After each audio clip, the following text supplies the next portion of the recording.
I knew Fight for Life was a fighting game, but my god, I was not ready for the majesty of a Jaguar 3D fighting game.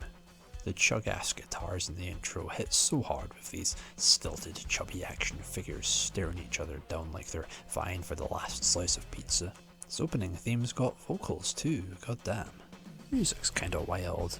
Butt rock MIDI grunge meets 80s new wave post-punk, sparse drum fills and synth pads. Think Kusoge Joy Division. I do like this velvet blue art and the green aged marble look of the character select, with all its dramatically posing action men figures. But damn, there's blood in this game. Kinda weird to see that Mortal Kombat-like stupidly thick blood and something more Virtua Fighter looking. Like, the era of the Mortal Kombat clones and the janky early 3D fighting games have had a child. This game is that bridge between the two breeds of shitty 90s fighting games. But yeah, it's molasses slow, and with no running either.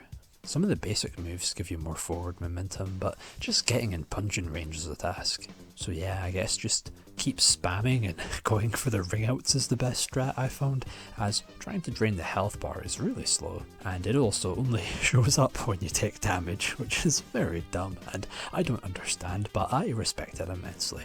Damn it, you can sidestep too, done by the way of numerical pad, so you gotta move your whole damn hand down just to rotate mid-fight, slowly shuffling around. This game's so slow it's practically a feature, it becomes a totally unique breed of jank at this speed. But it is quite interesting for Jaguar, as it's really the only 3D thing that's trying to go for something with human models. Pausing lets you change the current music track, and the volume controls are like volume dials on an amp. But man, I was absolutely floored to see a bloody rewind. Yeah, like a free cam replay mode, and the kind of shots you can frame here are truly some divinely captured moments. The fact that the camera has so much range is actually really cool, as even once you've unpaused it will stay in the place it was positioned at, so you can hang it overhead to give an interesting view that's very different to how you'd normally see any fighting game. The camera can get right up behind your back too, sit in an upward facing angle, or even just a completely side-on 2D view if you'd prefer. It's cool. I do honestly really like the background art a lot too. It's got that same vaporwave kinda hazy summer washout look that I love from a lot of Saturn fighters. Big bright skies and long stretches of natural land. A lot of deep reds and evening hues, bronze dusky glows, and some awesome ambient photos for all these squishy dough men to squish each other in front of. So any enjoyers of low-res sky photography out there will be very pleased by this game.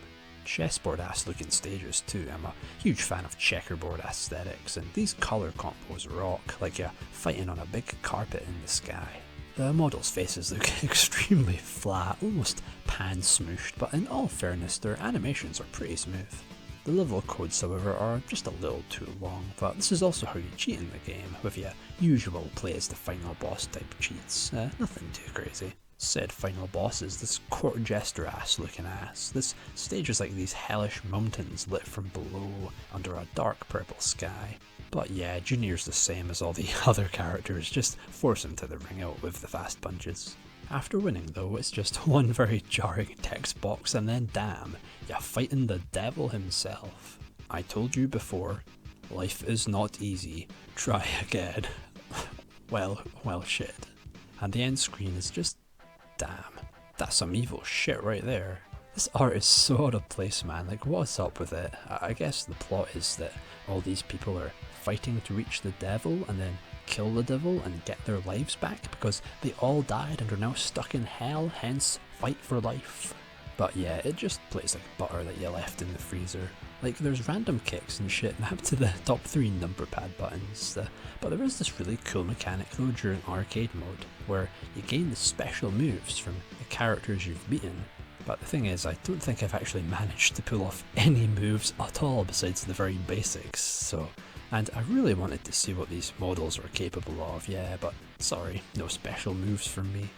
I like that the characters though still have that Mortal Kombat knockoff feel to them, despite this being an old 3D fighter.